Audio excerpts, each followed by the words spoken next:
ദൈവനാമത്തിന് നന്ദിയോടെ സ്തോത്രം. വീണ്ടും ദൈവസന്നിധിയിൽ ദൈവത്തിൻ്റെ വചനം പഠിക്കുവാൻ നമുക്കിങ്ങനെ ഒത്തുചേരുവാൻ ഇടയായതോർത്ത് ദൈവത്തെ സ്തുതിക്കുന്നു. ദൈവവചനം പഠിക്കുക എന്നുള്ളത് ജീവിതത്തിലെ ഏറ്റവും ധന്യമായ നിമിഷങ്ങളാണ്, ധന്യമായ കാര്യമാണ്. ഒരു ദൈവ പൈതലിനെ സംബന്ധിച്ച് ദൈവം ആഗ്രഹിക്കുന്ന സുപ്രധാനമായ കാര്യം ദൈവത്തിൻ്റെ വചനത്തിൽ നിലനിൽക്കുക എന്നുള്ളതാണ്. ഇന്ന് ഇങ്ങനെയൊക്കെ പഠിക്കണോ, തിയോളജിക്കലായിട്ട് ഒക്കെ പഠിക്കേണ്ട ആവശ്യമുണ്ടോ എന്നൊക്കെയുള്ള ചോദ്യങ്ങൾ പലപ്പോഴും നമ്മുടെ മുമ്പിൽ ഉണ്ടാകാറുണ്ട്. എന്നാൽ ദൈവവചനം പഠിക്കുന്നുവെങ്കിൽ അത് സിസ്റ്റമാറ്റിക്കായിട്ട് പഠിക്കണം. അതുകൊണ്ടാണ് നാം നമ്മുടെ കുഞ്ഞുങ്ങളെയൊക്കെ സൺഡേ സ്കൂളിൽ ദൈവവചനം പഠിക്കുവാനായിട്ട് വിടുന്നത്. ഈ സൺഡേ സ്കൂൾ പ്രസ്ഥാനം ഉണ്ടായത് തന്നെ തെരുവിൽ അലഞ്ഞു നടന്ന കുഞ്ഞുങ്ങളെ ദൈവവചനം പഠിക്കുവാനായി, അതുപോലെ തന്നെ അവരെ ഒന്നിച്ച് ചേർത്ത് നിർത്തുവാനുള്ള റിക്രിയേഷൻസ്, എൻ്റർടൈൻമെൻറ്റ് അതൊക്കെ അവർക്ക് നൽകി അവരെ ഒന്നിച്ചു കൂട്ടി ക്രമേണ ദൈവവചനം അവരെ പഠിപ്പിച്ചു. അന്ന് ഉണ്ടായിരുന്ന, ഇംഗ്ലണ്ടിലുണ്ടായിരുന്ന ദുഷിച്ച സമൂഹത്തിൽ വളർന്നു വന്ന ആ കുഞ്ഞുങ്ങളെ അവരുടെ സ്വഭാവ രൂപീകരണത്തിനും വ്യത്യസ്തമായ ദിശയിലേക്ക് അവരെ മാറ്റുന്നതിനും വേണ്ടിയാണ് ഈ സൺഡേ സ്കൂൾ പ്രസ്ഥാനം ആരംഭിച്ചത് തന്നെ. അത് ഇന്ന് ലോകമെമ്പാടും മക്കളെ ചെറിയ പ്രായത്തിൽ തന്നെ ദൈവത്തിൻ്റെ വചനം പഠിപ്പിച്ച് ശക്തമായിട്ട് മുൻപോട്ട് കൊണ്ടുപോകാനായിട്ട് ആ പഠനത്തിൻ്റെ ആ പ്രസ്ഥാനം മുഖാന്തരം ഇടയായി എന്ന് നമുക്ക് അറിയാം. കാലം മുൻപോട്ട് പോയപ്പോൾ എന്തുകൊണ്ട് ബൈബിൾ കോളേജിൽ പോയി പഠിക്കുന്നു എന്ന് ചോദിച്ചാൽ, കാലം മുൻപോട്ട് പോയപ്പോൾ സഭയിൽ തന്നെ ദൈവത്തിൻ്റെ വചനം സിസ്റ്റമാറ്റിക്കായിട്ട് പഠിപ്പിക്കുവാനും ആളുകൾക്ക് അത് അറ്റൻഡ് ചെയ്യുവാനും ഒക്കെ ഉള്ള സമയം കുറഞ്ഞതുകൊണ്ട് പിന്നെ പഠിക്കുവാൻ താല്പര്യമുള്ളവര് പൗലോസ് ആ പാഠശാല വാടകയ്ക്കെടുത്ത്, തുറന്നോസിന്റെ പാഠശാല വാടകയ്ക്കെടുത്ത് ബൈബിൾ ക്ലാസ് നടത്തിയത് പഠിപ്പിക്കാൻ എപ്പോഴും ഒരു സങ്കേതം ആവശ്യമാണ്, ഒരു സ്ഥലം ആവശ്യമാണ്, മാത്രമല്ല ഒരു ഡെഡിക്കേഷൻ ആവശ്യമാണ്. അതുകൊണ്ടാണ് ഇപ്പൊ ഇവിടെ നമുക്ക് ഇങ്ങനെയൊരു സ്ഥലം, പ്രത്യേകമായിട്ടൊരു ഡെഡിക്കേറ്റഡ് ആയിട്ടൊരു സ്ഥലം ലഭിച്ചതോർത്ത് ദൈവത്തെ സ്തുതിക്കുന്നു. ഇനിയും സിസ്റ്റമാറ്റിക്കായിട്ട് പഠിപ്പിക്കുന്നതിന്റെ കാരണം എന്ന് പറയുന്നത് ഉപദേശം, അതുപോലെ ദൈവ സുവിശേഷ വേലയിലുള്ള സ്കില്ല് നമുക്കുണ്ടാകണം. മാത്രമല്ല ദുരുപദേശങ്ങളോട് ശക്തമായിട്ട് പോരാടുവാനുള്ള കഴിവ് നമുക്കുണ്ടാകണം. അതുകൊണ്ടാണ് ഇത് സിസ്റ്റമാറ്റിക്കായിട്ട് പഠിപ്പിക്കുന്നു എന്ന് പറയുന്നത്. മാത്രമല്ല focused and faithful in teaching. ദൈവവചനം പഠിപ്പിക്കുന്നതിലെ പ്രത്യേകമായ കേന്ദ്രീകൃതമായ വിശ്വസ്തയോടുകൂടിയ ആ പഠനം നമുക്ക് ആവശ്യമാണ്. അതുകൊണ്ടാണ് പൗലോസ് അത്രയും സമയമോടെ എടുക്കുവാൻ കാരണം. മാത്രമല്ല അദ്ദേഹവുമായി ബന്ധപ്പെട്ട ആളുകളെ പ്രബോധിപ്പിക്കുമ്പോൾ അവർ പഠിച്ച കാര്യങ്ങളെക്കുറിച്ച് എടുത്തു പറയുന്നുണ്ട്. ഇനിയും ഒരു കാര്യം, തിമോത്തിയോസിന്റെ 2-ാം ലേഖനം 4-ാം അധ്യായത്തിൽ പൗലോസ് പറയുന്നുണ്ട്, വചനം പ്രസംഗിക്കാം, സമയത്തും അസമയത്തും ഒരുങ്ങി നിൽക്കാം. അപ്പോൾ be ready in season and out of season എന്ന് പറഞ്ഞാൽ ദൈവവചനം പ്രസംഗിക്കുന്നതിനും സുവിശേഷം അറിയിക്കുന്നതിന് 2 സീസണേ ഉള്ളൂ, 2 കാലമേ ഉള്ളൂ. ഒന്ന് സമയത്തും മറ്റൊന്ന് അസമയത്തും. In season and out of season be ready to preach the word of God. അപ്പം ഞാൻ ജീവികൾക്കും മരിച്ചവർക്കും ന്യായവിസ്താരം നടത്തുന്ന ക്രിസ്തുയേശുവിനെ ചൊല്ലി സത്യം ചെയ്തുകൊണ്ടാണ് പൗലോസ് പറയുന്നത്. അപ്പോൾ എന്തുമാത്രം പ്രാധാന്യം ദൈവവചനം പഠിക്കുന്നതിനും അത് പ്രസംഗിക്കുന്നതിനും പൗലോസ് കൊടുത്തിരുന്നു എന്നറിയാം. നിങ്ങൾ പ്രസംഗിക്കേണ്ടത് ഞാൻ നിങ്ങളെ പ്രബോധിപ്പിക്കുന്നത് ജീവികൾക്കും മരിച്ചവർക്കും ന്യായവിസ്താരം നടത്തുന്ന കർത്താവായ യേശു ക്രിസ്തുവിനെ ചൊല്ലിയാണ്, അല്ലെങ്കിൽ യേശു ക്രിസ്തുവിന്റെ നാമത്തിലാണ്. I exhort you go and preach in season and out of season എന്ന് പൗലോസ് തിമോത്തിയോസിനോട് പറയുന്നുണ്ട്. അപ്പോൾ ഒരു വ്യക്തമായ ഒരു പ്ലാൻ നമ്മുടെ ജീവിതത്തിൽ ഉണ്ടാക്കണം. അപ്പൊ അങ്ങനെ പഠിക്കുന്നുവെങ്കിൽ ഒരു പ്രത്യുൽപാദന ഇമ്പാക്റ്റ് ഉണ്ടാകും. അനേക ശിഷ്യന്മാരെയും അനേക വ്യക്തികളെയും വാർത്തെടുക്കുവാനായിട്ട് നമുക്ക് സാധിക്കും. ഞാനൊരു പ്രിൻസിപ്പിൾ പറയട്ടെ. ഇവിടെ ഈ വചനം പഠിക്കുന്നവരൊക്കെ സുവിശേഷകന്മാരും അതോടൊപ്പം ലീഡർഷിപ്പ് ഉള്ളവരും അതിനാഗ്രഹിക്കുന്നവരും പരിപാലനമൊക്കെ നടത്തുന്നവരുമാണ്. ഒരു കാര്യം, നമ്മളൊക്കെ ജീവിച്ചിരിക്കുമ്പോൾ തന്നെ നമുക്ക് നല്ല ആരോഗ്യവും ബുദ്ധിയും ഉള്ളപ്പോൾ തന്നെ ഒരു ടീമിനെ നമ്മൾ വാർത്തെടുത്തേ മതിയാകും. ആണോ? അതോ ഈ നമ്മൾ പലപ്പോഴും പലരും ചിന്തിക്കുന്ന പോലെ എനിക്ക് ശേഷം പ്രളയം, ഞാൻ ഉള്ളിടത്തോളം കാലം ഞാൻ ജീവിക്കുകയും പഠിപ്പിക്കുകയും പ്രസംഗിക്കുകയും ഒക്കെ ചെയ്യും, പിന്നെ ഞാൻ പോയാൽ പിന്നെ അത് എങ്ങനെയും പൊക്കോട്ടെ, അങ്ങനെ ഒരു വലിയ കുഴപ്പം സഭകൾക്ക് തന്നെ ഉണ്ടാകുന്നുണ്ട്. എന്നാൽ പൗലോസ് അങ്ങനെ അല്ലായിരുന്നു. അദ്ദേഹം എന്നേക്കാൾ കഴിവുള്ളവരായിട്ട് മറ്റുള്ളവർ മുമ്പോട്ട് വരണം എന്നുള്ള ആ വലിയ ആഗ്രഹം പൗലോസിനുണ്ടായിരുന്നു. അതുകൊണ്ടാണ് തിമോത്തിയോസിനെ എഫേസോസിലോട്ട് പറഞ്ഞയക്കുമ്പോൾ that was a large church, ഒരു വലിയ സഭയാണ്. ഇദ്ദേഹം ചെറുപ്പക്കാരനാണ്, പിന്നെ അല്പം നാണവും ഒക്കെയുണ്ട്, ഭയമുണ്ട്. എന്നാൽ ആ എഫേസോ സഭയിലേക്കാണ് തിമോത്തിയോസിനെ പറഞ്ഞയക്കുന്നതും അവിടെ എഫേസോ സഭയിലെ ശുശ്രൂഷകൾ, അവിടുത്തെ കൃപാവരം, ഇതൊക്കെ എങ്ങനെ മുൻപോട്ട് കൊണ്ടുപോകണമെന്നുള്ള വ്യക്തമായ ധാരണ പൗലോസ് തിമോത്തിയോസിന് കൊടുത്തിരുന്നു എന്ന് നമുക്ക് അറിയാം. അത് എപ്പോഴും നമ്മൾ ഒരാളെ എക്വിപ്പ് ചെയ്യുമ്പോൾ ആ ആളിന്റെ നേതൃത്വ പാഠവും നമ്മളെക്കാൾ ഉന്നതമായിരിക്കണം. അപ്പോൾ പുതിയ ഒരു തലമുറയെ വാർത്തെടുക്കുവാൻ അത് പര്യാപ്തമാകണം. അതിനുവേണ്ടിയാണ് നമ്മൾ ദൈവത്തിന്റെ വചനം പഠിപ്പിക്കുന്നത്. പുതിയ ഒരു തലമുറയെ വാർത്തെടുക്കുക, അവര് മുഖാന്തരം ഇത് മറ്റുള്ളവരോട് പറയുക. നമുക്ക് തിമോത്തിയോസിന്റെ 2-ാം ലേഖനം 2-ാം അധ്യായത്തിന്റെ 1-2 വാക്യങ്ങൾ ഒന്ന് വായിക്കണം. 2 തിമോത്തിയോസ് 2-ാം അധ്യായം 1-2 വാക്യങ്ങൾ.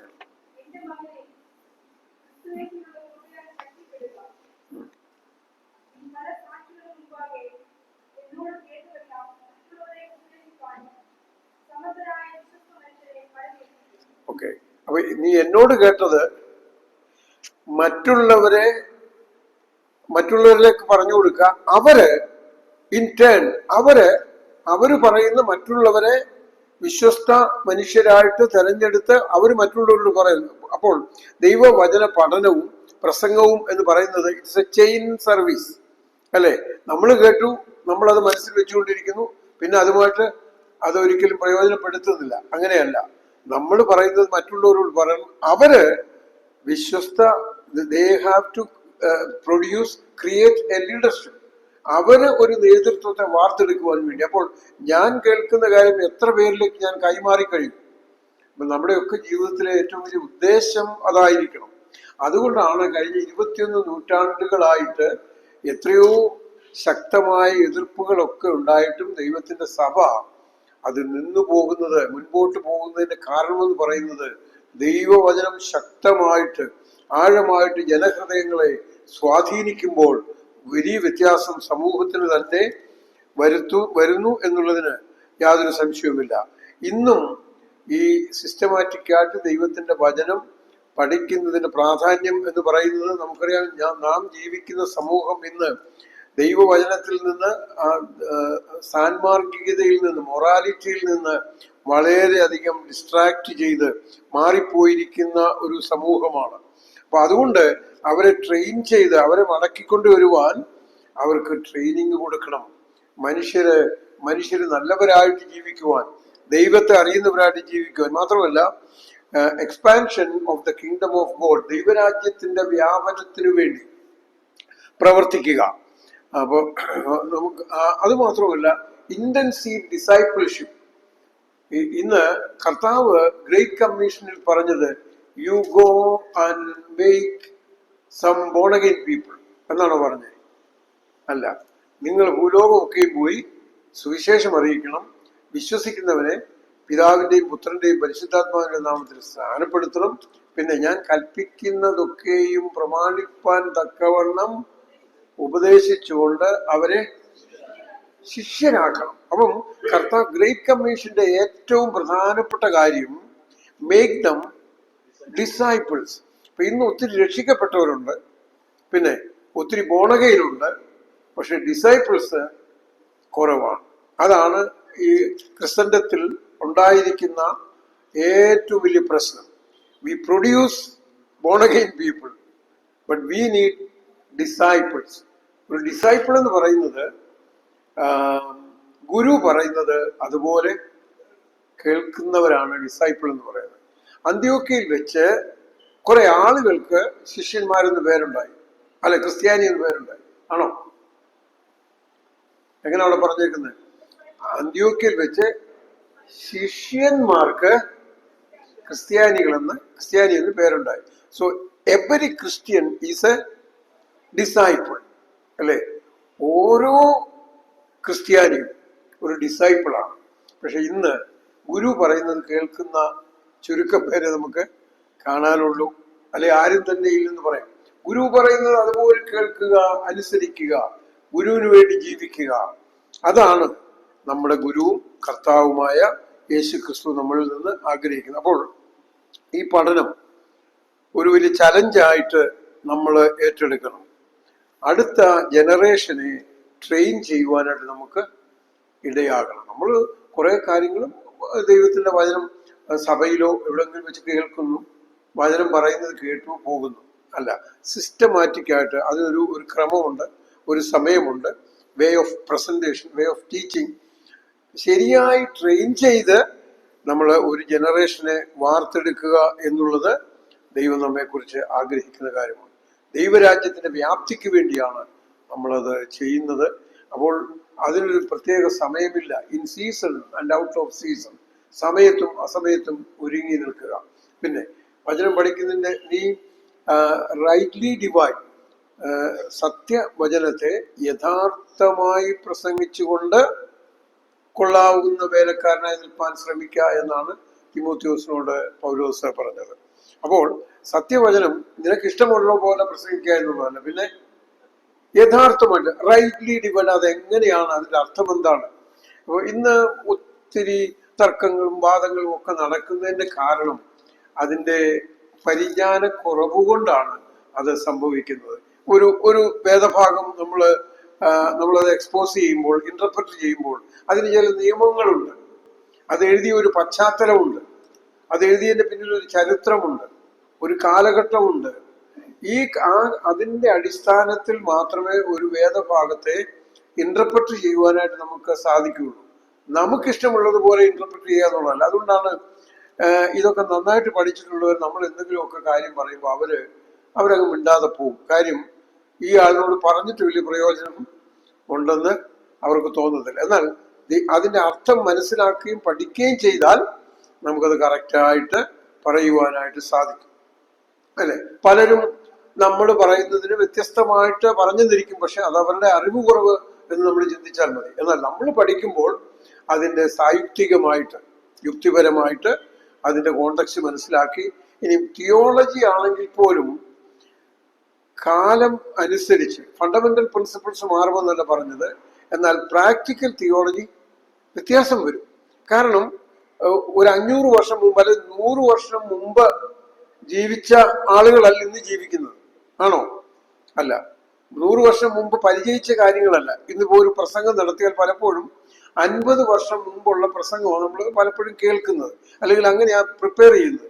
പക്ഷെ ഇന്ന് നമ്മുടെ മുൻപിലുള്ള അനുവാചകര് നമ്മുടെ കുട്ടികളാണ്. അവർ ഡീൽ ചെയ്യുന്നതിന് ഇപ്പം ലേറ്റസ്റ്റ് ആയിട്ട് AI, അല്ലെ, ആർട്ടിഫിഷ്യൽ ഇന്റലിജൻസിന്റെ കാര്യങ്ങളാണ് അവർ ഡീൽ ചെയ്യുന്നത്. പിന്നെ മൊബൈൽ ഫോണിന്റെ കാര്യങ്ങളാണ്, കമ്പ്യൂട്ടറിന്റെ കാര്യങ്ങളാണ്, അതിൽ ഏറ്റവും അഡ്വാൻസ്ഡ് ആയിട്ടുള്ള പ്രോഗ്രാം. ഈ കാര്യങ്ങളാണ് നമ്മുടെ കുഞ്ഞുങ്ങൾ ചിന്തിക്കുന്നത്. അവരുടെ മനസ്സിൽ കിടക്കുന്ന പ്രശ്നങ്ങളും ഒക്കെ ഇതാണ്.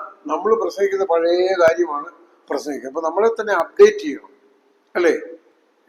കാലത്തിനൊത്ത് നമ്മളെ തന്നെ അപ്ഡേറ്റ് ചെയ്യണം.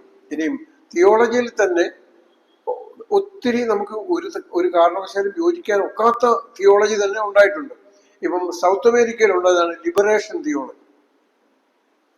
അറിയാമോ? നിങ്ങൾ പഠിച്ചിട്ടുണ്ടോ?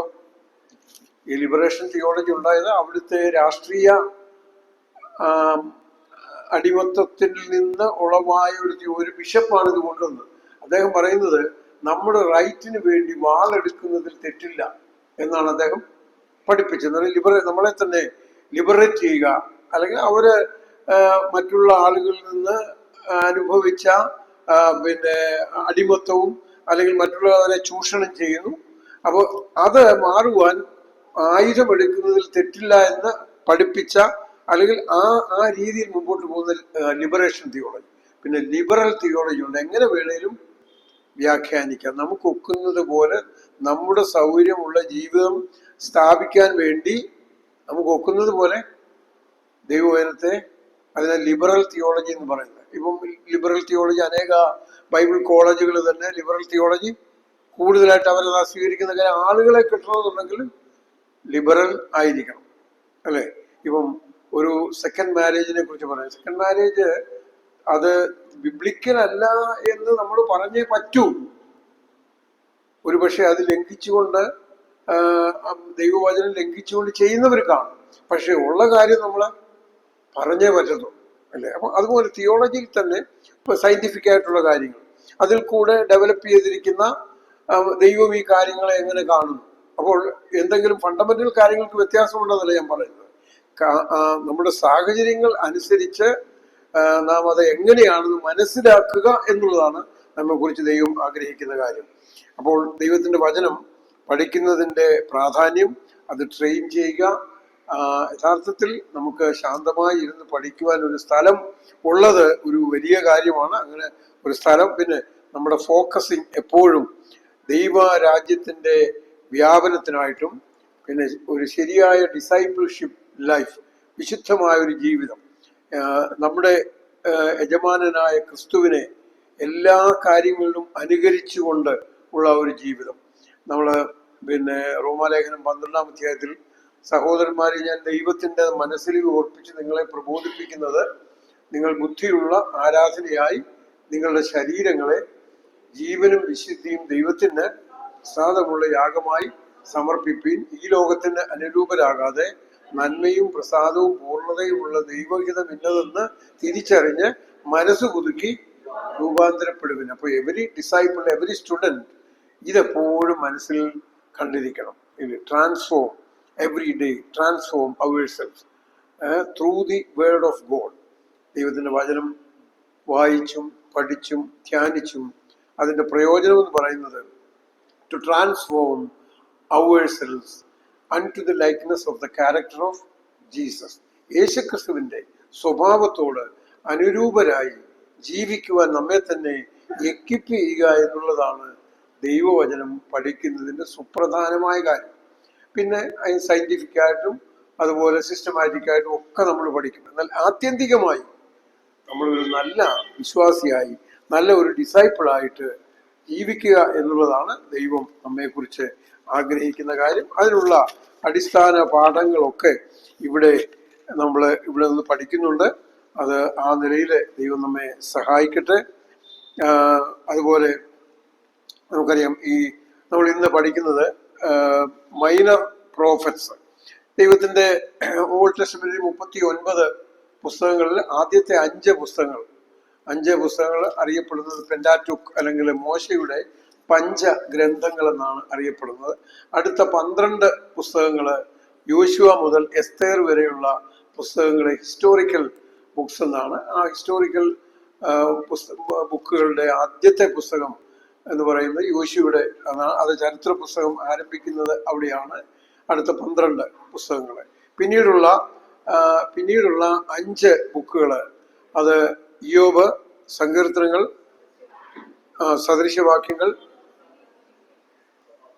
സഭാപ്രസംഗം, 4. ഓക്കെ. അപ്പം ഇത് കാവ്യ ഉത്തമഗീതം പറഞ്ഞായിരുന്നു. ഓക്കെ. അപ്പം ഇത് കാവ്യ പുസ്തകങ്ങളായി, പോയറ്റിക്കൽ ബുക്സ് ആയിട്ട് അറിയപ്പെടുന്നു. പിന്നീടുള്ള 4 പുസ്തകങ്ങൾ യെശയ്യാവ്, യെരമ്യാവ്, എഹെസ്കേൽ, ദാനിയേൽ, പിന്നെ യെരമ്യാവിന്റെ വിലാപങ്ങൾ, അതും അങ്ങനെ 5 ബുക്കുകൾ ഉണ്ട്. അത് വലിയ പ്രവാചകന്മാരുടെ കൂട്ടത്തിലാണ് അത് കൂട്ടുന്നത്. പിന്നെയുള്ള 12 പുസ്തകങ്ങൾ ആണ് മൈനർ പ്രോഫറ്റ്സ് എന്ന് പറയുന്നത്. ഈ മൈനർ പ്രോഫറ്റ്സ് യഥാർത്ഥത്തിൽ അവര് ഏതെങ്കിലും നിലയിൽ ഒരു കുറവ് അവർക്ക് ഉള്ളത് കൊണ്ടല്ല അവരെ മൈനർ എന്ന് വിളിക്കുന്നത്.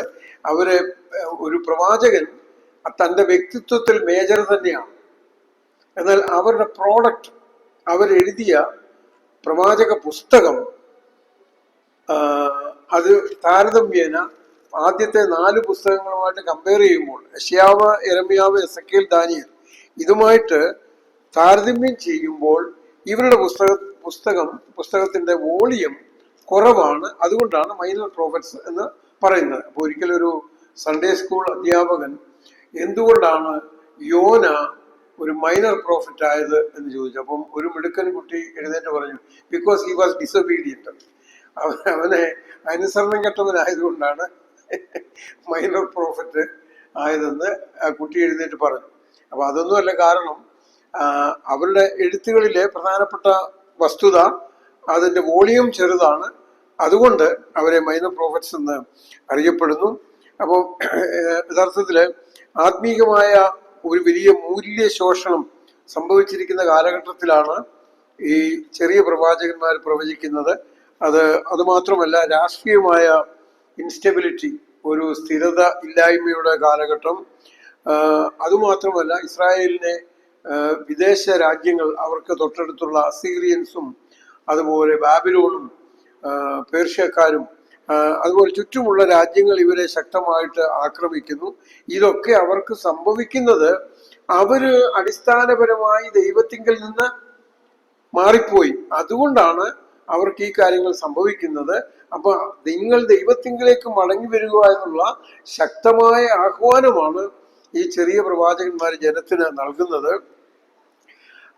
ഈ പുറത്തുള്ള പിന്നെ അത് മാത്രമല്ല, പിന്നെ അവര് ആളുകള് ചുറ്റുമുള്ള രാജാക്കന്മാർ അവരെ പിടിച്ചുകൊണ്ട് പോയിട്ട് അതിനെ റീബിൽഡ് ചെയ്യുന്നുണ്ട്. ഇപ്പൊ ഹഗ്ഗായി പ്രവചിക്കുന്നത്, യഹോവയുടെ ആലയം തീ ബന്ധം ചുറ്റും കിടക്കുമ്പോൾ നിങ്ങൾ തട്ടിട്ട വീടുകളിൽ പാർക്കുന്നു. സോ അവരെ ഉദ്ദീപിപ്പിക്കുകയാണ്, come back and build the temple of God, മടങ്ങി വന്ന് ദൈവാലയം പണിയുക.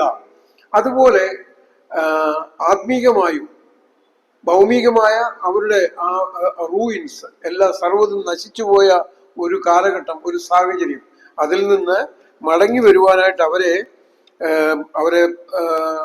അവരോട് എക്സോർട്ട് ചെയ്ത് പ്രലോഭിപ്പിച്ചുകൊണ്ട് അവര് മടങ്ങി വരാനായിട്ട് പറയുന്നു.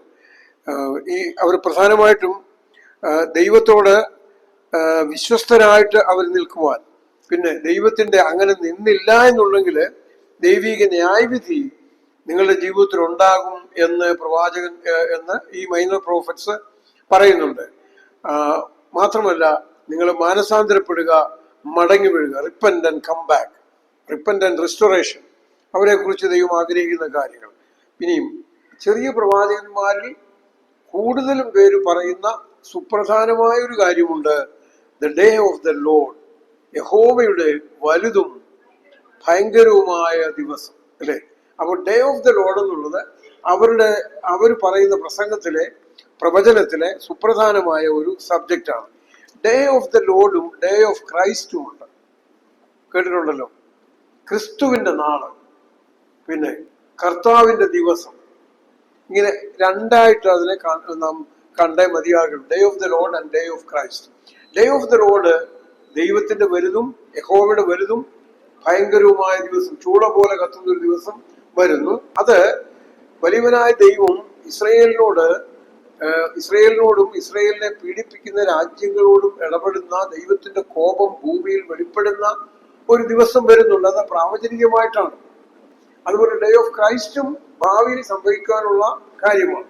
ക്രിസ്തുവിന്റെ നാള് എന്ന് പറയുന്നത് ക്രിസ്തുവിന്റെ ന്യായാസനത്തിന് മുമ്പാണ്. 2 കൊരിന്ത്യർ 5-ാം അധ്യായം 10-ാം വാക്യം, അവനവൻ ശരീരത്തിൽ ഇരിക്കുമ്പോൾ ചെയ്തത് നല്ലതാകലും തീയതാകലും അതിന് തക്കവണ്ണം പ്രാപിക്കേണ്ടതെന്ന് നാം എല്ലാവരും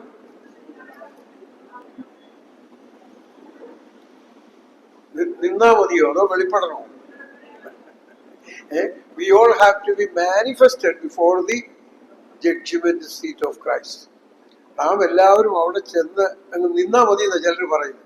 പക്ഷെ നിന്നാ പോരാ, അവിടെ വെളിപ്പെടുകയാണ്, അല്ലെ? ക്രിസ്തു നമ്മള് ഈ അടുത്ത സ്റ്റേജിലേക്ക് പ്രവേശിക്കുന്നതിന് മുൻപ്, നിത്യതയിലേക്ക് അല്ലെങ്കിൽ 1000 ആണ്ട് വാഴ്ചയിലേക്ക് പ്രവേശിക്കുന്നതിന് മുൻപ് ഒരു പ്യൂരിഫിക്കേഷൻ നമുക്ക് ആവശ്യമാണ്.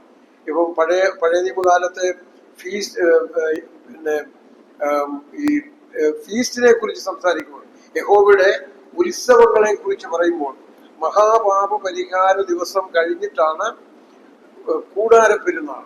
അപ്പൊ കൂടാര പെരുന്നാൾ പ്രവേശിക്കുന്നതിന് മുമ്പ് the great day of atonement, മഹാപാപ പരിഹാര പെരുന്നാൾ, അവിടെ വെച്ച് ഒരു ശുദ്ധീകരണം ഇസ്രായേൽ മക്കൾ തങ്ങൾക്ക് തന്നെ തങ്ങളുടെ പാപങ്ങളുടെ പരിഹാരത്തിന് വേണ്ടിയുള്ള യാഗാർപ്പണം മഹാപുരോഹിതൻ അന്ന് ആണ്ടിൽ ഒരിക്കലായിട്ട് നടത്തും.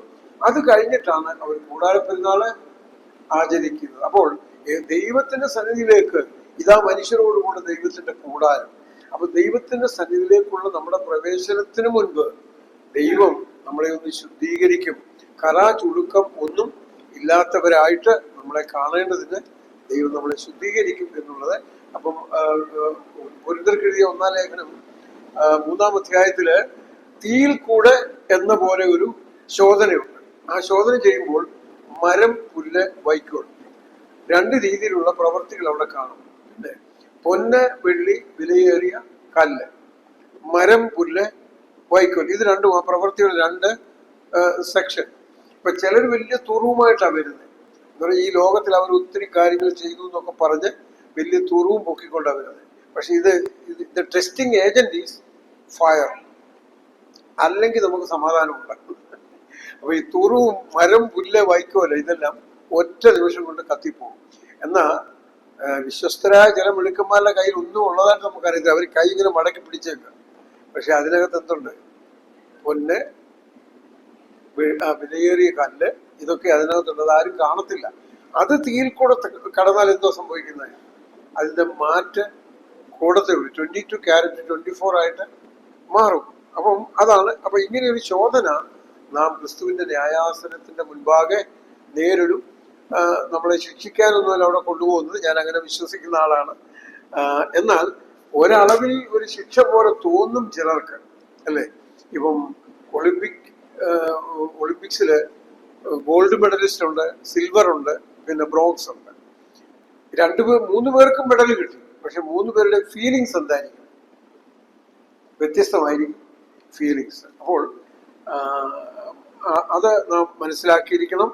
അപ്പം ദൈവത്തിന്റെ വചനം നാം പഠിക്കുമ്പോൾ ദൈവസന്നിധിയിൽ നാം നിൽക്കേണ്ടവരാണ് എന്നുള്ള ആ വലിയ ആ തോന്നല്, ഫീലിംഗ് നമ്മുടെ മുമ്പിൽ ഉണ്ടായിരിക്കണം.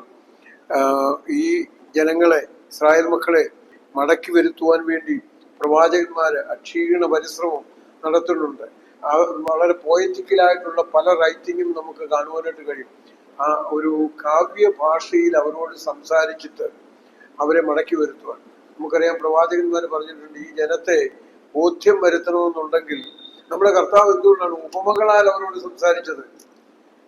ഇവരോട് ആ ഉപമകളാലും അതുപോലെ ഇങ്ങനെയുള്ള കഥകളാലും അവരോട് സംസാരിച്ചെങ്കിൽ മാത്രമേ അവർക്ക് മനസ്സിലാകത്തുള്ളൂ. ഇസ്രായേൽ മക്കളുടെ ഒരു പ്രത്യേകതയാണ്, ഇവര് കർത്താവിന്റെ പുറകെ ഞങ്ങൾക്കൊരു അത്ഭുതം വേണം എന്ന് പറഞ്ഞിട്ട് നടക്കാറുണ്ട്. കാരണം അവരുടെ ചരിത്രത്തിൽ എന്താണ് അവർക്കറിയാവുന്നത്?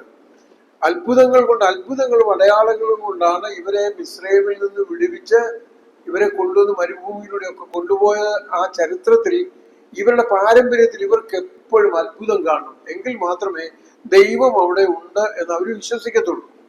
ഇപ്പം മാറ എന്ന് പറഞ്ഞ സ്ഥലത്ത് ചെന്നപ്പോൾ ദൈവം അവിടെ ഉണ്ടോ ഇല്ലയോ എന്ന് അവര് സംശയിച്ചു. അന്നേരമാണ് അമാലേക്കർ അവരെ ആക്രമിക്കുവാനായിട്ട് വന്നത്. അപ്പൊ അതുപോലെ ഇവരെ അത്ഭുതങ്ങളും അടയാളങ്ങളും നമ്മുടെ കർത്താവിന്റെ കാലത്ത് ഇനിയും ഒരു അടയാളം കൂടി ചെയ്യണം, അല്ലേ? എത്രയോ അടയാളങ്ങൾ ചെയ്തു. അവസാനമായിട്ട് പിന്നെ കർത്താവിന്റെ അടുത്ത് നിനക്ക് ഒരടയാളം കൂടി ചെയ്യാൻ പറ്റുമോ? കർത്താവ് പറഞ്ഞു, പറ്റത്തില്ല. കർത്താവ് പറഞ്ഞത്, ഈ തലമുറ അടയാളം അന്വേഷിക്കുന്നവരാണ്, അവർ വിശ്വസിക്കുന്നവരല്ല. കർത്താവ് പറഞ്ഞു, യോന കടലാനിയുടെ വയറ്റിൽ 3 രാവും 3 പകലും ഇരുന്നത് പോലെ മനുഷ്യപുത്രൻ ഭൂമിക്കടിയിൽ ഇരിക്കേണ്ടതാകും. ഇതിനേക്കാൾ വലിയൊരു അടയാളം ലോകത്തുണ്ടായിട്ടുമില്ല, ഇനിയും ഉണ്ടാകാൻ പോകുന്നുമില്ല. ലോകത്തിലെ ഏറ്റവും വലിയ അടയാളം അതാണ്. മാനവരാശിയുടെ പാപത്തിന്റെ പരിഹാരത്തിന് വേണ്ടി ദൈവപുത്രനായ യേശു ക്രിസ്തു കാൽവറിയിലെ ക്രൂശിൽ മരിച്ച് അടക്കപ്പെട്ട ഈ ഭൂമിക്കടിയിൽ 3 ദിവസം ഇരുന്ന് 3-ാം ദിവസം അവൻ ഉയർത്തെഴുന്നേറ്റ് ഇന്ന് സ്വർഗത്തിൽ ജീവിക്കും. ഇതിനേക്കാൾ വലിയൊരു അടയാളം അന്വേഷിച്ച് ഇന്ന് ലോകത്തിലെ ഒത്തിരി ആളുകൾ, സ്കെപ്റ്റിക്കുകളും അതുപോലെ അന്ധവിശ്വാസികളും ദൈവമില്ല എന്ന് വിശ്വസിക്കുന്ന ആളുകളും ഒക്കെ അവരിങ്ങനെ ഓരോ കാര്യങ്ങൾ പറഞ്ഞുകൊണ്ടിരിക്കുക. But there is only one sign, the greatest miracle, the greatest sign. അത് നമ്മുടെ കർത്താവ് ഭൂമിക്കടിയിലായിരുന്നു, അവിടെ നിന്ന് അവൻ എഴുന്നേറ്റ് വന്നു. അതങ്ങ് വിശ്വസിച്ചാൽ മതി. ഇതാണ് നമ്മൾ ലോകത്തോട് പറയേണ്ട കാര്യവും. ഈ പ്രവാചകന്മാര് ഈ ജനത്തോട് അതിശക്തമായിട്ട് പറഞ്ഞു. ഞാൻ ഒരു കാര്യം ഇങ്ങനെ പറയട്ടെ. മലാഖിയുടെ പ്രവചനം, മലാഖിയിൽ അന്നുവരെ ദൈവം അവരോട് സംസാരിക്കുകയായിരുന്നു. മലാഖിയുടെ പ്രവചനത്തിൽ നമ്മൾ കാണുന്നത് ദൈവം സംസാരിക്കുന്നതിനേക്കാൾ കൂടുതൽ ജനങ്ങൾ ദൈവത്തോട് സംസാരിക്കുവാൻ തുടങ്ങി, അല്ലേ? ദൈവം അവരോട് സംസാരിക്കുന്നതിന്, നിങ്ങൾ എൻ്റെ ആലയത്തിലേക്ക് ആവശ്യമുള്ള കാര്യങ്ങൾ കൊണ്ടുവരുന്നില്ല, നിങ്ങൾ എന്നെ സ്നേഹിക്കുന്നില്ല എന്ന് ദൈവം പറയുമ്പോൾ അവർ പറയുന്നു, ഏതിനാൽ ഞങ്ങൾ നിന്നെ സ്നേഹിക്കുന്നില്ല? അനേക ചോദ്യങ്ങൾ മലാഖി പ്രവചനം നമ്മൾ വായിച്ചറിയാം. So many questions, they are questioning God. അപ്പൊ പിന്നെ ദൈവം എന്താ ചെയ്യുന്നത് അറിയാം? പിന്നെ ദൈവം മിണ്ടിയിട്ടില്ല അവരോട്.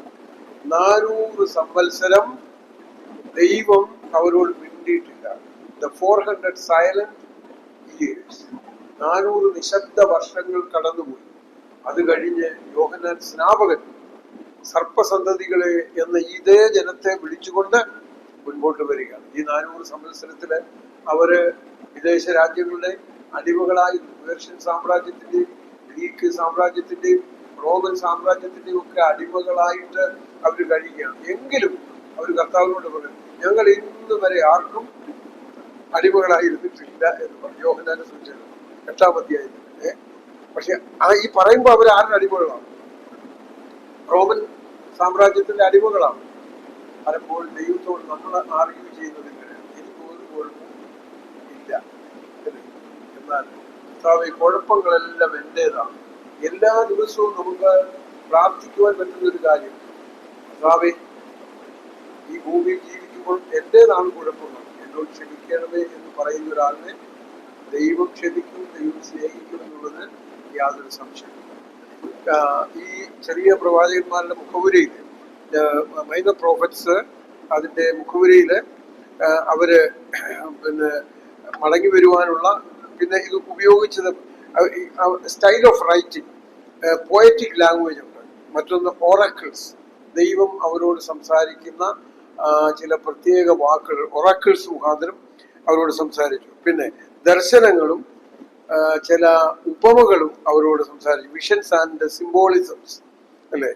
പിന്നെ സക്കറിയ പ്രവചനത്തിലും യോവേൽ പ്രവാചകന്റെ പുസ്തകത്തിലും ഈ ദർശനങ്ങളും സിംബോളിസവും കാണുവാനായിട്ട് സാധിക്കും. മറ്റൊരു കാര്യം, അവർ വിലപിച്ചുകൊണ്ട്, ലമന്റ് ആൻഡ് ഹോപ്പ്, വിലാപവും അതോടൊപ്പം തന്നെ പ്രത്യാശയും, ഈ സ്റ്റൈലിലാണ് പ്രവാചകന്മാർ സംസാരിച്ചു. ഈ ജനത്തെ അടയാളങ്ങളാലും അത്ഭുതങ്ങളാലും അതുപോലെ ഉപമകളാലും ഒക്കെ അവരോട് സംസാരിച്ചിട്ട് ഏതെങ്കിലും ഒക്കെ ഉള്ള നിലയിൽ അവരെ മടക്കിക്കൊണ്ട് വരുത്തണം എന്നുള്ള ഉദ്ദേശത്തിലാണ്. ഇനിയും ഇതിന്റെ ദൈവശാസ്ത്രപരമായ പ്രാധാന്യം എന്ന് പറയുന്നത്, ചെറിയ പ്രവാചകന്മാര് ദൈവത്തിന്റെ ക്യാരക്ടർ വെളിപ്പെടുത്തുന്ന അനേക കാര്യങ്ങൾ, ദൈവത്തിന്റെ വിശുദ്ധി, ദൈവത്തിന്റെ നീതി, പിന്നെ ദൈവത്തിന്റെ കരുണ, ഇത് വെളിപ്പെടുത്തുന്ന അനേക കാര്യങ്ങൾ ചെറിയ പ്രവാചകന്മാർ പറഞ്ഞിട്ടുണ്ട്. ഓരോ പുസ്തകം നമ്മൾ പഠിക്കുമ്പോൾ അത് ഒരു ഉദാഹരണം എന്നുള്ളത് നമുക്ക് വെളിപ്പെടുത്താവുന്നതാണ്. മറ്റൊന്ന്, മനുഷ്യരുടെ ചുമതല. ദൈവത്തിന്റെ മുമ്പിൽ മനുഷ്യർക്ക് എന്തുമാത്രം ചുമതലയുണ്ട് എന്നുള്ളത് അവർ പ്രത്യേകമായിട്ട് എടുത്ത് പറയുന്നുണ്ട്.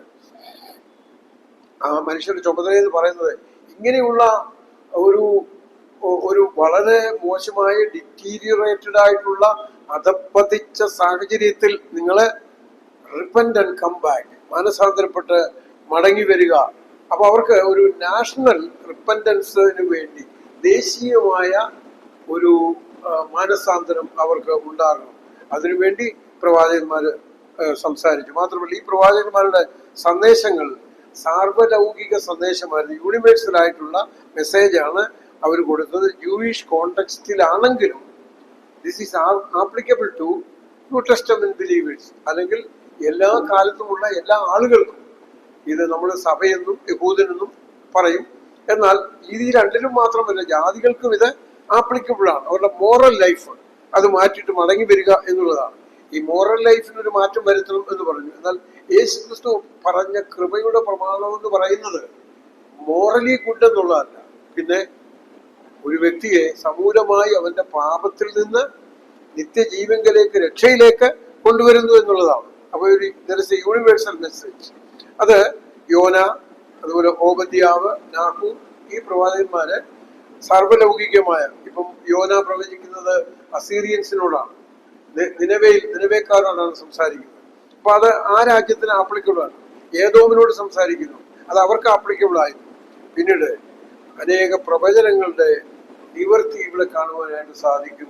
പ്രധാനമായും മെസ്സിയാനിക് പ്രോഫസീസ് എന്ന് പറഞ്ഞാൽ മശികയെ സംബന്ധിച്ചുള്ള പ്രവചനങ്ങൾ. മീഖ പ്രവചനം 5:2, സക്രിയാവ് 9:9, ഇതൊക്കെ മീഖായിൽ പറഞ്ഞിരിക്കുന്നത് പിന്നെ നമ്മുടെ കർത്താവിന്റെ ജനനത്തെ കുറിച്ച് ബേത്ലഹേം എഫ്രാത്തി എന്ന് പറഞ്ഞുകൊണ്ട്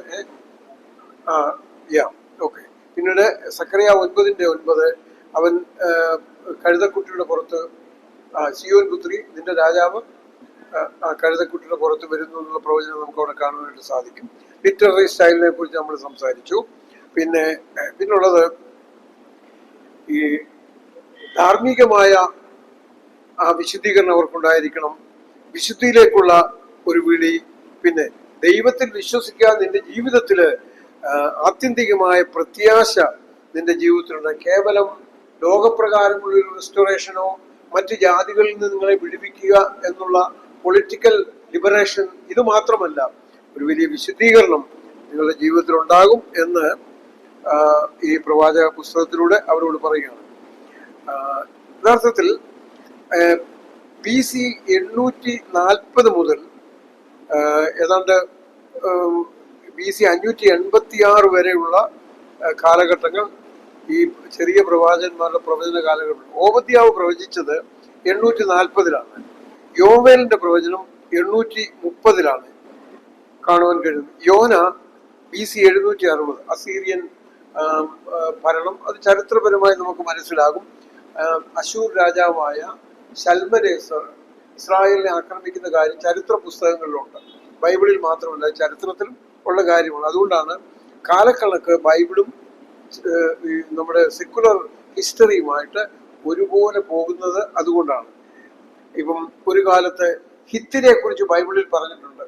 പക്ഷേ ഈ ഏതാണ്ട് 1935 വരെ ഈ ആളുകള് ദൈവമില്ല എന്നും ഇതൊക്കെ ബൈബിൾ കള്ളമാണെന്നും തെളിയിക്കാൻ ബൈബിളിൽ ഹിത്യരെന്ന് പറഞ്ഞ ജാതിയെ കുറിച്ച് പറഞ്ഞിട്ടുണ്ട്. പക്ഷെ അവരെ എവിടെ ഗവേഷണം ചെയ്ത് നോക്കിയിട്ടും കാണുന്നില്ല.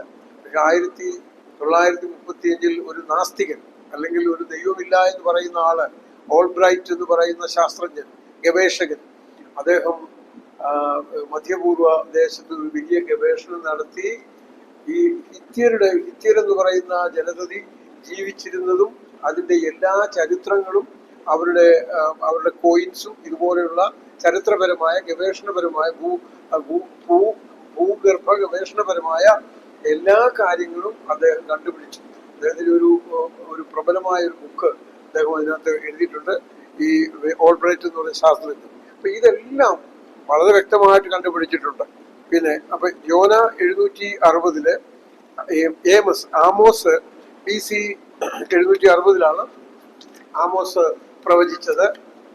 പിന്നീട് ഹോശിയ പ്രവചിച്ചത് 755-നും 710-നും ഇടയ്ക്ക്.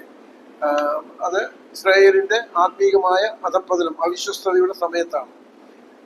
മീഖായുടെ പ്രവചനം 735-700 ഈ കാലഘട്ടത്തിലാണ്. യഹൂദ്യയിലുള്ള അനീതിപരമായ കാര്യങ്ങൾക്കെതിരായിട്ടാണ് മീഖ പ്രവചിക്കുന്നത്. ഇനി നാഹു BC 650 നിനവയുടെ വീഴ്ച. അപ്പൊ അതിനു മുൻപ് യോന പ്രവചിക്കുമ്പോൾ നിനവെ നിലനിൽക്കുന്നുണ്ടായിരുന്നു. നിനവെ ദൈവം അവരെ ദൈവം ശിക്ഷിക്കാൻ പോകുന്നു. അവര് മാനസാന്തരപ്പെട്ടു. മൃഗങ്ങളും മനുഷ്യരും 1,20,000 പേര് അന്ന് അവിടെ ഉണ്ടെന്ന് യോനയുടെ പുസ്തകത്തിൽ നമ്മൾ വായിക്കുന്നുണ്ട്. അവരെയൊക്കെ അന്ന് ദൈവം രക്ഷിച്ചെങ്കിലും നാഹൂം പ്രവചിക്കുമ്പോൾ നിനവെ തകർന്നു പോയി എന്ന് നാഹൂം പ്രവചിക്കുന്നത്. ഹബക്കൂക്ക് യഹൂദ്യയിലെ ആണ് പ്രവചിക്കുന്നത്. ബാബേൽ രാജാവായ നെബൂഖദ്നേസർ യഹൂദ്യയെ പിടിക്കുവാനായിട്ട് വരുന്നു എന്നുള്ള ആ വരവിന്റെ പ്രവചനം ഹബക്കൂക്കിന് തന്റെ പ്രവചന ദൃഷ്ടിയാ കാണുവാനായിട്ട് കഴിഞ്ഞു. അദ്ദേഹം ഇരുന്നുകൊണ്ട് എന്താണ് ഇവിടെ നടക്കുന്നത് എന്ന് പറഞ്ഞുകൊണ്ട് എൻ്റെ എൻ്റെ എൻ്റെ അധരം വിറയ്ക്കുന്നു, അല്ല എൻ്റെ അധരം വിറയ്ക്കുന്നു, എൻ്റെ ഉദരം കുരുങ്ങിപ്പോയി എന്ന് പറഞ്ഞുകൊണ്ട് തൻ്റെ ജനത്തെ ആക്രമിക്കുവാനായിട്ട് അശൂർ രാജാവ് വരുന്നു എന്ന് പറഞ്ഞുകൊണ്ട് ഹബക്കൂക്ക് പ്രവചിക്കുന്നുണ്ട്. അദ്ദേഹമാണ് പറഞ്ഞത്, ഇങ്ങനെയൊക്കെയാണെങ്കിലും എങ്കിലും ഞാൻ യഹോവയിൽ ആനന്ദിക്കുന്നു, എൻ്റെ ദൈവത്തിൽ സന്തോഷിക്കുന്നു. I will rest in the Lord, I will relay in the Lord. എൻ്റെ ദൈവത്തിൽ ഞാൻ സന്തോഷിക്കുന്നു. ഞാൻ ഒരു കാര്യം ഇങ്ങനെ പറയട്ടെ, ഒരു ദൈവവൈദ്യന്റെ ജീവിതത്തിലെ സങ്കീർണമായ പ്രശ്നങ്ങളുടെ നടുവിലും നമ്മൾ ഇത് പഠനം മാത്രമല്ലല്ലോ, ആത്മീയമായ ഒരു മെസ്സേജും കൂടെ നമ്മുടെ ജീവിതത്തിൽ കിട്ടണം. അനേക പ്രതിസന്ധികളും പ്രയാസങ്ങളും ഒക്കെ ജീവിതത്തിൽ വരാൻ പോകുന്നു എന്ന് നമ്മൾ കാണുകയാണ്. എന്നാൽ അതിൻ്റെ നടുവിലും പക്വതയുള്ള ഒരു ദൈവവൈദ്യൻ ഇങ്ങനെ പറയും, yet I will rejoice in the Lord. എങ്കിലും എൻ്റെ ദൈവത്തിൽ ഞാൻ ആനന്ദിക്കും, സന്തോഷിക്കുന്നു. ഈ ഗോശാലകളിൽ കന്നുകാലികളില്ല, മുന്തിരിവള്ളിയിൽ ഫലമില്ല, അത്തിവൃക്ഷം കായ്ക്കുന്നില്ല, എല്ലാം പ്രതികൂലമാണ്. ഞാൻ ഒരിക്കല് ചില വർഷങ്ങൾക്ക് മുമ്പ് കാനഡയിൽ ആയിരിക്കുമ്പോൾ 2 ദിവസത്തേക്ക് ഇലക്ട്രിസിറ്റി ഇല്ല. ഒഹായോ മുതലുള്ള കണക്ഷൻ അത് കാനഡ വരെ അവർക്ക് ഇലക്ട്രിസിറ്റി സപ്ലൈ ചെയ്യുന്നു. അതിലെന്തോ സംഭവിച്ചു, എല്ലാം സകലം ഓടി. ഒരു സൂപ്പർ മാർക്കറ്റിൽ ബ്രെഡ് മേടിക്കാൻ ചെന്നപ്പോൾ ബ്രെഡില്ല, ഒരു സാധനവും ഇല്ല. നിമിഷ നേരം കൊണ്ട് എല്ലാം തീർന്നു. അപ്പൊ ചിലപ്പോൾ നമ്മുടെ ജീവിതത്തിൽ അങ്ങനെ സംഭവിക്കാം. എല്ലാം falling apart, everything is falling apart, എല്ലാം വിട്ടുപോകുന്നു. എന്നാൽ ഒരു ദൈവവൈദ്യർ പറയേണ്ടത്, എങ്കിലും ഞാൻ യഹോവയിൽ ആനന്ദിക്കും.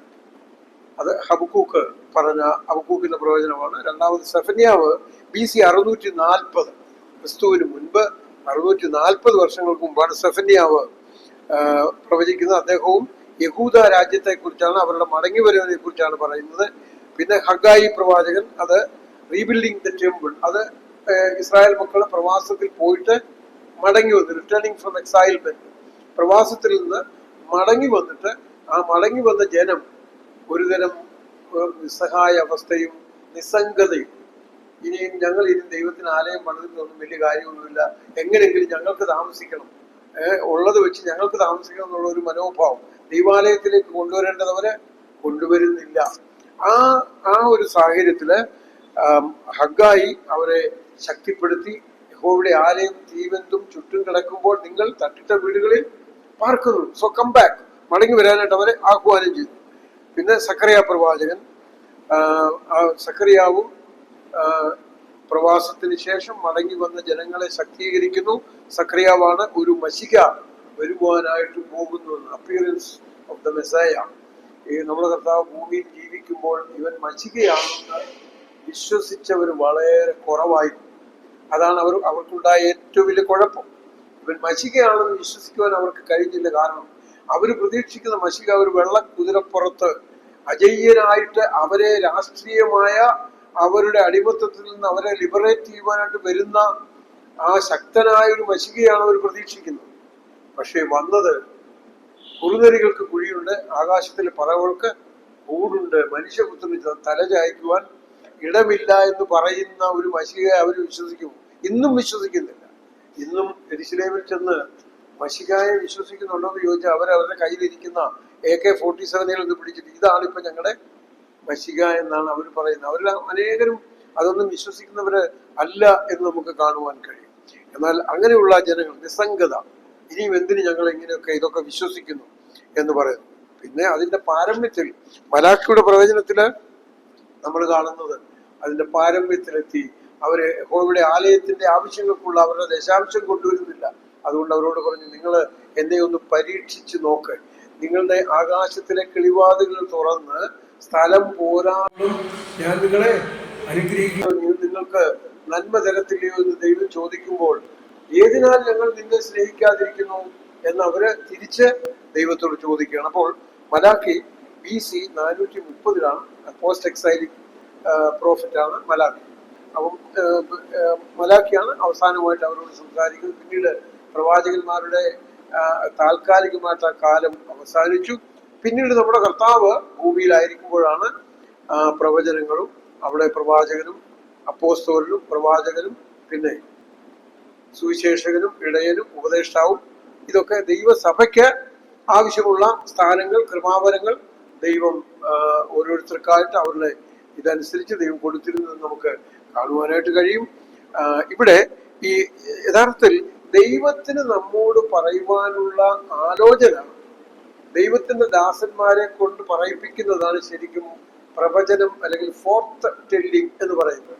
ഈ പ്രവചനത്തെ നമുക്ക് 2-3 നിലയിൽ കാണുവാൻ കഴിയും. ഒന്ന് ഫോർത്ത് ടെല്ലിംഗ്, ഭാവിയിൽ നടക്കുവാൻ പോകുന്ന കാര്യങ്ങൾ പറയുന്നവർ. ഈ പ്രവാചകന്മാർ അത് പറയുന്നവരായിരുന്നു.